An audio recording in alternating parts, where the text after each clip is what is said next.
শিষ্টাচারের লাঠি তাদের কাছ থেকে উঠিয়ে নিও না, সব সময় লাঠি ধরে থাকতে হবে।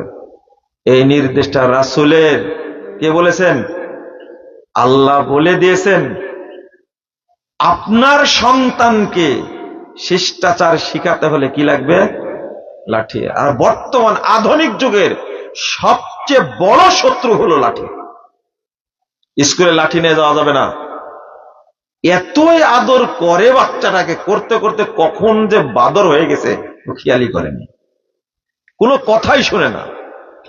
আদর বলতে কি জানেন? আমি একটু আদর বুঝাই, একটু যা চাই চাই দেয়।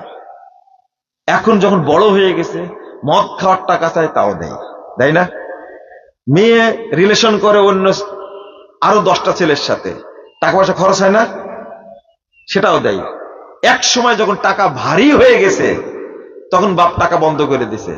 তখন মেয়েটা করেছে কি, তার বয়ফ্রেন্ডদেরকে নিয়ে এসে মা এবং বাপকে উভয়কে হত্যা করছে বিষ খাওয়ায়। রেকর্ড হয়েছে, আছে না? অথবা ছেলেরা প্রতিবন্ধী হয়ে গেছে, আদর করার পরে কি হলো?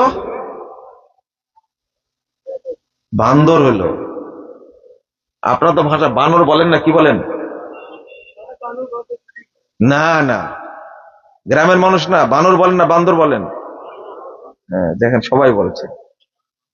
হেদায়েতুল্লাহ ভাই আমার কথা লুকমা দিয়েছে, বুঝতে পারলেন? আচ্ছা দিক লুকমা। আচ্ছা বানরই বলেন, কি বলেন? বানরই বলেন। আদর বানর কি, বানর ওজন তো একই রকম হয়ে গেল। খেয়াল করেন, এই আদরটা করলেন কেন? নবী বলছেন মুহাম্মদুর রাসূলুল্লাহ সাল্লাল্লাহু আলাইহি সাল্লাম, তার সম্পর্কে আগে প্রথম ঈমান আনতে হবে। লাকাদ কানা লাকুম ফি রাসূলিল্লাহি উসওয়াতুন হাসানাহ। নবী কে?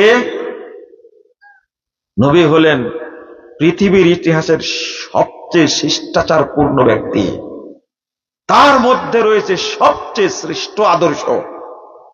ইন্নাকা লা আলা খুলুকিন আযীম। আযীম শব্দ ব্যবহার করেছেন। আল্লাহর নবীর মধ্যে যে আদর্শ, পৃথিবীর সমস্ত মানুষের আদর্শ এক জায়গায় করলেও নবীর আদর্শের 1% হবে না। এত বড় আদর্শের শিষ্টাচারের উপরে আল্লাহ তাকে সৃষ্টি করেছেন। আল্লাহ নিজেই বলছেন মুহাম্মদের চেয়ে আদর্শবান ব্যক্তি আর কেউ নাই। তিনি বলছেন ওয়ালা তারফা আনহুম আসাকা আদাবান। শিষ্টাচারের লাঠি পরিবার থেকে উঠায় নিও না। হাত তোলেন, কার বাড়িতে লাঠি নাই?